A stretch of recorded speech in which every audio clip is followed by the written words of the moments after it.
You've probably seen their stamp on all sorts of important papers, right? But what exactly is a notary public? Well, today we're going to pull back the curtain on this super important role. We'll find out who they are and, more importantly, the vital job they do for all of us. Let's dive in. You know that feeling, right? Your pen is just kind of hovering over the paper, a big contract, a house deed, maybe a will. It's that moment where everything's about to become official and you're feeling this mix of excitement and, let's be honest, maybe a little bit of stress. Yeah, we're talking about the big ones. The documents that transfer ownership of a car, grant someone power of attorney, or finalize the purchase of a home. And in these huge moments, there's almost always someone else in the room with you, an official, impartial observer. So, who is this person? This impartial witness to some of life's biggest moments? Let's break down exactly what a notary is. Okay, so here's the official definition. A notary public isn't just some random person who watches you sign something. They are an official appointed by the government, usually at the state level. And their whole reason for being is to serve the public as a completely trustworthy and impartial witness. They have zero personal stake in the transaction. So this whole role really stands on three key ideas. First, they're appointed officials, meaning their authority comes directly from the government. Second, they're public servants, which means their duty is to everybody, not to a specific company or person. But the most important part, they have to be trustworthy and impartial. I mean, that's the bedrock that makes the whole system work. But why do we even need this impartial witness? I mean, what's the point? Well, it's about way more than just a fancy rubber stamp. The entire role of a notary is built around one single critical mission. And there you have it. It's that simple.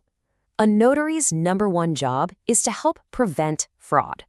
Every single thing they do, every question they ask, it all comes back to this one goal. You can think of them as our first line of defense against someone trying to pull a fast one in life's most important transactions. Now, to actually accomplish this mission, notaries don't just wing it. They follow a very clear, methodical screening process for every single person who signs a document in front of them. So let's take a look at how that actually works. This whole screening process really boils down to three basic checks. First, are you who you claim to be? Second, are you signing this document willingly, of your own free will? And third, do you actually understand what you're signing? It's a simple but really powerful sequence. So let's quickly unpack the why behind these steps. Verifying identity, well, that stops someone from pretending to be you. Confirming willingness is all about protecting you from being forced or pressured into signing something. And ensuring awareness confirms that you get the gravity of the document. Put them all together and you've got a super effective fraud prevention system. So, when you put it all together, you really start to see how fundamental this role is. I mean, it's a cornerstone for how our society operates. It's all about building a solid foundation of trust.